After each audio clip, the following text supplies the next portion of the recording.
Hi, everyone. The first time I was in Minsk, it was 7 years ago. It was Global Entrepreneurship Week. We were at the Crown Plaza Hotel. It was the startup ecosystem of Belarus. It was just this row. So now I come to Imaguru 7 years later. Not my second time, I came many times.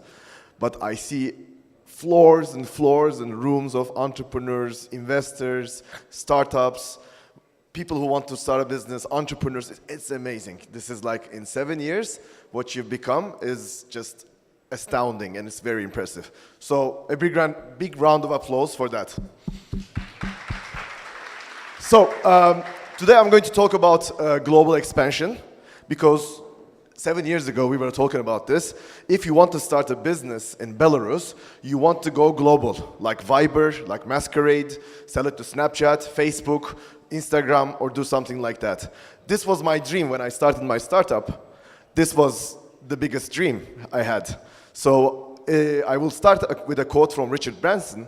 If you don't dream by setting yourself seemingly impossible challenges, then you don't get there. So you should start dreaming. Even if you don't get there, a little step, 5 steps, 10 steps towards that goal is going to help you a lot. So people were dreaming about going to the moon, people were dreaming about going to the space, and then we actually achieved it. So it's all about dreaming, but then execution is very important. So a little snapshot of myself. If you want to add me on LinkedIn, you can type my name. I started 2 companies before. One of them I exited to monetize in London. And then that company got exited by American company, Fiserv.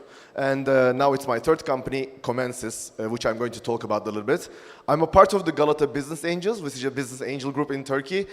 We have done more than 40 investments in startups, in marketplace, gig economy, biotech, lots of SaaS businesses, fintech. So these are the areas we kind of focus on. Food technologies is something that's emerging as well. So little snapshot of me. This was the company I founded, Positron, many years ago with my brother. We were first focusing on mobile banking. So now it's like a commodity. Even Sberbank has a nice application. Everybody has a mobile banking application. But this was before the iPhone came out. So we were actually building mobile banking on Java phones, which was, who remembers the J2ME Java phones, Symbian operating system? Raise your hands. Who had a Symbian phone? Yeah, old guys. Anyways, so before the iPhone came out, we were thinking about the application industry, and then we said like, okay, this is going to boom. But like with the Nokia ecosystem and with Symbian operating system, it doesn't really work out. So somebody came out with an idea of a new phone, Steve Jobs. He came up with the iPhone idea and our business just boomed. We were delivering mobile banking to 14 different banks in Turkey. Then we started selling abroad. It was just growing like crazy. And we were actually successful because we were able to focus. Focusing was the most important thing we did. Because back then you were in software and everything was there. You could do CRM, ERP, you could do SaaS, you could do everything. But we said, let's focus on mobile. Let's focus on, now it's called digital banking. Let's focus on banking and that's how we make money. We focused, we grew, and then we grew into different areas. So the mobile boom came in 2008. It was a big revolution. The iPhone came out. 2 years later, the Android phones came out. Billions of people were using mobile phones. And we saw the digital banking application we built for Turkey's largest private bank. It only had 10,000 users the first year. Fast forward 9 years later, 7 million active users per year. So like the growth is incredibly. 30% of all the transactions that go through this bank is on mobile. So the branch ecosystem of this bank is like 110 years old. The bank was founded 100 years ago. And 1,000 branches all around Turkey, they only represent 30% of the transactions. Mobile, only 10 years old, it also represents 30%. So this change, this digital change is actually affecting every single market, every single industry, even the most classic industries like banking. So we were growing really fast, and in Turkey there were a lot of acquisitions back then, like in Belarus. The Turkish marketplace was acquired by eBay, and the Turkish flour delivery company got investment by Amazon. Delivery Hero came and acquired the food delivery company. So it was a big consolidation. So we were lucky because we were actually the mobile product and software providers for these big companies. And the global brothers came, the big brothers, and they started working with us, and we were able to expand outside Turkey. So we opened an office in San Francisco, we went to London, I had a client in Berlin, in Kazakhstan, we came to Greece, we lost a lot of money. Sometimes it doesn't work because Greece went bankrupt. Kazakhstan went bankrupt 10 years ago, so we lost money there as well. Sometimes it doesn't work. But then, some other companies, they tried to come and invest in us. And back then, it was really hard to find VC money in Turkey. There were only 2 VCs 10 years ago, and their investment total was $2 million. Now in Turkey, we have about 20 CVs, and the investment size is about $200 to $300 million. So that's good improvement. So we had to make profit. And as a profitable startup, it's the most comfortable thing in the world. You don't have to talk to your investors. I'm sorry, investors. They cannot ask you for anything because you are actually profitable. So being profitable is comfort. It's amazing. And when Monetize came, they said, okay, guys, we were trying to compete you in your market, in the markets you are good at, but we could not win. Your competition is strong, so we want to buy you. So after a few months of acquisition talks, the company was acquired, and it was one of the largest enterprise software acquisitions in Turkey. So Monetize, it was a large company with more than 1,000 employees, $1.5 billion market cap. So it was a scale-up, not a startup, but like a scale-up, and it was like the darling of the UK fintech industry. So we were part of Monetize, but it was too corporate. Even that scale-up, the startup, was feeling too corporate for us. My company was 125 people, so we had a product idea. Next week, the product was there. We had a service idea. The next week, we were given that solution. We want to expand in a market. 2 weeks later, we had an office there. This was so slow for us. So I was the general manager for the MEA operations for Monetize for almost 4 years, because I had golden handcuffs. When you sell the business, you have earnouts. You need to get the rest of the money and everything. So 3 years I was with Monetize. It was a very interesting experience. Our headquarters was in London, so I had to I had a chance to work with international clients and colleagues as well. It was a very interesting experience. Then Monetize's businesses did not go that well, and they also wanted to sell the business. Our business was going well. We sold the business because of that. Their business wasn't going well, so they wanted to sell the business for a different reason. So the Americans came. Fiserv. These guys, it's not in the slide, these guys are the largest financial services company in the world. They have 50,000 employees, $30 billion in market cap. It's larger than the whole stock market in Turkey. And we thought, okay, Monetize was corporate. What are these guys? They're huge. So a couple of months we stayed at Fiserv. Quite interesting and challenging environment. It was the most corporate hellish environment I've seen in my life. Nice company, but I don't like corporate environments. So we said we will start a new business. And we had a new beginning, Commencis. So what we do at Commencis actually, it's 3 major things. We do digital transformation for large banks, airlines, insurance companies. So Pegasus Airlines, maybe you fly Pegasus Airlines. The whole digital channel is actually designed and built by my company. We have a product called Connect. It's a big data company. It's a product.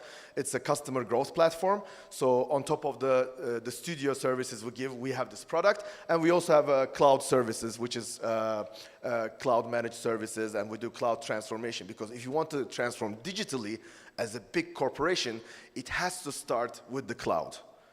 If you don't have a good database, if you don't have a robust cloud infrastructure, you cannot transfer your company to digital. So that's where we start. We start with cloud, we build the digital channel with Studio, and on top of it we put Connect, and then we help the companies understand their clients in digital. So things are going well in Commencis. Our headquarters is in Istanbul. We also have an office in London, so I split my time between London and Istanbul. We're about 200 people. Most of them are engineers and designers. We are servicing more than 40 clients around the world. So this was a little bit of a snapshot of my 14, 15 years as an entrepreneur. So I asked my people in the office, just let's make a big world map and see how many countries I have touched over this last 15 years. And this is what came out. So as you can see, Belarus is not here because we never sold software and services to Belarus, but actually I bought software from Belarus. There was this company called PJ Software. 7 years ago when I came to Minsk, I started working with them. We outsourced some of our services, and then they were really helpful, super smart engineers, and they went on to build something larger, bigger, and more successful. So this was, you don't see the world here, but you understand from the, the chart. So it's around more than 20 countries. We did business in Russia, Kazakhstan, completely different than doing business in Brazil. America is a different story. It's the best market, I will tell you, but it's the most challenging market. If you can sell software, services, anything to the US market, it's a great, great deal. They pay well, they pay on time, and then you can always make profit. So among all these countries, actually, I've expanded into, the most successful and the most profitable one was the US. But there's two challenges. There's too much competition, the time difference, the time zone, so you need to be awake all the time, and they're quite demanding people. And if the quality goes down a bit with your product and services, you're out of the market. So if you want to go expand in the US, you have to be ready for it, and you have to be ready for the challenge. So how did we go international, or like how should we go international? There's one thing I learned throughout my entrepreneurship career. What I know yesterday is not applicable today. So you should learn to unlearn.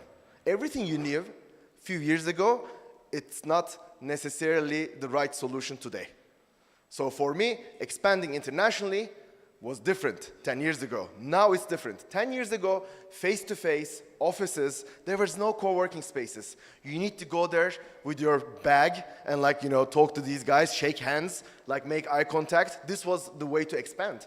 10 years later, you have a software as a service company, and those guys, without traveling anywhere in the world, they can sell software to 100 different countries. It's digital. Digital marketing has changed everything. And now, for the first time in corporations, people who are buying, who are at the procurement departments of these corporations, are actually choosing online. Before, it was a 40-year-old guy back in 2010. He's not digital native. For him, I see these ads on LinkedIn, I get these email, but I only choose if I have a face-to-face meeting with this guy. And then you will have to travel 10 hours to New York, talk to the guy, look at him in the eye, shake hands, and get the deal. Now it's different. Now it's digital.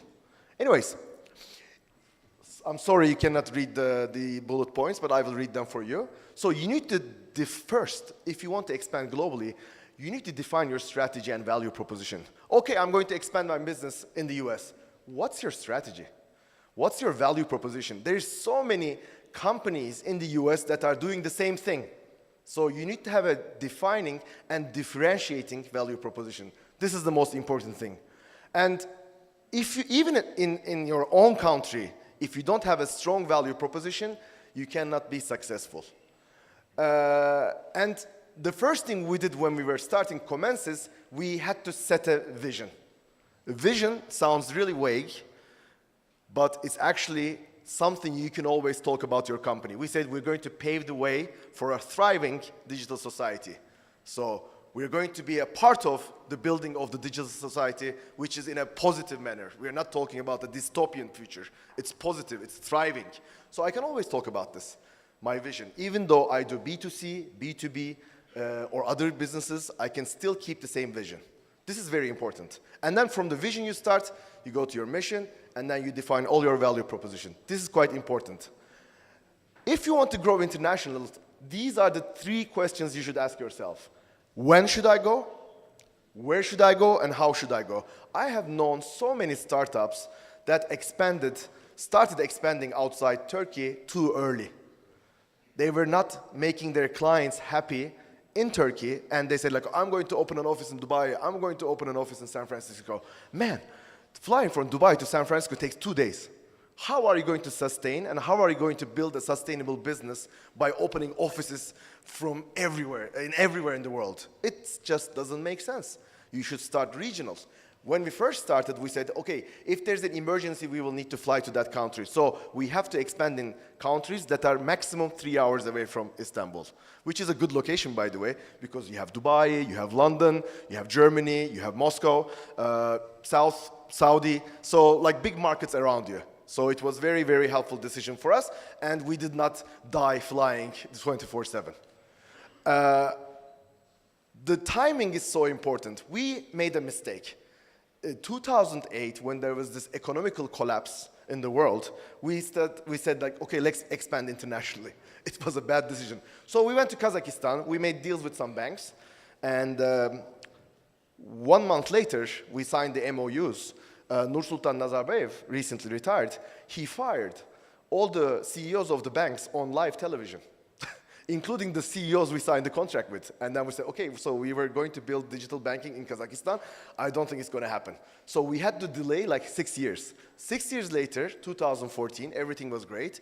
We went again to Kazakhstan and we signed a bank. Now we have a client.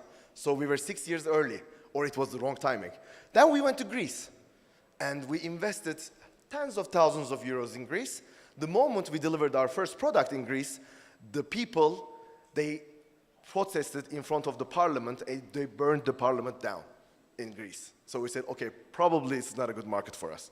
So the timing is quite important. You need to test with your local clients, and domestic growth is cheap. So if you don't dominate your own market, everybody will ask you. They were asking me, so you're trying to sell digital banking to me. Do you work with the biggest bank in Turkey? Check. Yes, I do. Do you want to sell airlines software to me? Do you work with Turkish Airlines? Yes, I do. Check. If you don't have these referrals, then don't even grow international. People are going to ask you these questions. You're from Belarus. Do you work with the largest bank in Belarus? Do you work with Belavia? Do you work with these big companies? Why are you expanding then? The moment you feel that you reach the saturation point in your own market, which happened to us, then you think about expansion. Or you should start international from day zero. That's something else. So where should we begin our expansion story? You need to prioritize your markets. You cannot go crazy. If you're selling online, software as a service, look at the markets where you make the most money on your buck. The customer acquisition cost is cheaper. And you can actually sell more, and the market is big, and you can have a referral engine. There's a startup I invested in. They're doing tablet menus, digital menus for restaurants. And they just started getting like orders from Saudi Arabia and Kuwait. And all of a sudden, they are now a Middle Eastern startup, because they have 1,000 clients, and 800 of them are from Dubai, Abu Dhabi, Kuwait, and Saudi. And now they're going there, they're attending every single trade show, they're actually doing digital marketing in Saudi. Before, they were burning dollars, hundreds of thousands of dollars trying to expand in the US. But now they accepted the fact that we are a Middle Eastern tablet digital company, and now they're growing exponentially. And how to reach your potential customers, there's many ways. I'm not going to talk about those ways, but digital marketing is one way, talking to these clients is one way, but the most important way to reach these clients is the referrals. You need to have good referrals. So your clients should be really happy from you, and they should be referring you. Oh, you know Firat, his company Commencis, I work with them. They're amazing. You should work with them. This is the best sales ever. It's not you, it's somebody else selling you. It's like posting photos of your achievements on your Instagram. Is it better? Or is somebody else posting your achievements on Instagram? That's much better, in my opinion. So, how to expand internationally? There's many ways. But referrals and networks is very important. The referrals, I talked about it. So the way we were able to expand in the US was the company we were providing mobile commerce was acquired by this American company, and the owner said, we are so happy with this company, so we actually highly recommend them to you. The Americans, they came to us, they did a due diligence, they checked our software, they checked our code quality, and they said, okay, we can work together. So we first expanded through referrals. And building networks. For me, Belarus, Imaguru is the best network I can have. Venture Day Minsk is the best network I can make. So choose your networks. Choose where you're going to belong. If you go to New York, choose the right events. Go to TechCrunch, Disrupt. Don't go to like some silly events where you pay thousands of dollars and some bank CEOs and they come and they just eat good food and they don't even talk to you. You have to find your networks because you only have 7 days and 24 hours. Maybe 18 hours if you want to sleep. Okay? And you cannot be everywhere all the time. It's very important to keep in touch with your ex-co-workers and colleagues as well. A lot of people in Belarus I meet right now, they're working in Germany, Holland, London, United States, China. So these are going to be your best networkers and best partners in the future. We will all live and die together, guys. It's not going to change. Being ready for expansion from day one. This was impossible for me for 15 years ago because I could not do it. There was no digital marketing. But now you can do it. Your first client can be outside Belarus, but you need to strategize really well. That's very important. You need to have enough resources. You need to have an amazing product. Your team should be capable, like native English speakers, everybody. Learn the language. If you're a college student, now the best thing you can do is actually to learn the language. Do nothing else. Just excel in English. Speak perfect English. That's so important. Product customization, it's very important. You should understand the needs of internationals. Your needs here in the local market are not going to be the same with the needs outside Belarus. Your go-to-market strategy, I know it's a very big subject, but Google it and read about it. It's very important. Regulations, you're trying to sell banking software. It's on cloud. Half of the world does not accept banking software on cloud. It has to be on-premise. You're doomed on day one. If you don't see the regulations, if you don't study the regulations, you can fail the first day. And the cultural barriers. This is less now because you can sell online. But I was in Tokyo last month, and it's a different world out there compared to the US. In the US, you know, you just talk to so many people, you just don't want to talk. Like, it's too much. And in Tokyo, you just want to find people to converse because they're quite, introverts and they don't want to show off like the Americans. It's a different culture, so you need to actually communicate and understand these people's needs. Also different in Belarus. So the right market is very important. 2 times we failed. In Kazakhstan, in Greece, we failed. And then we found the American market. Actually, the American market found us.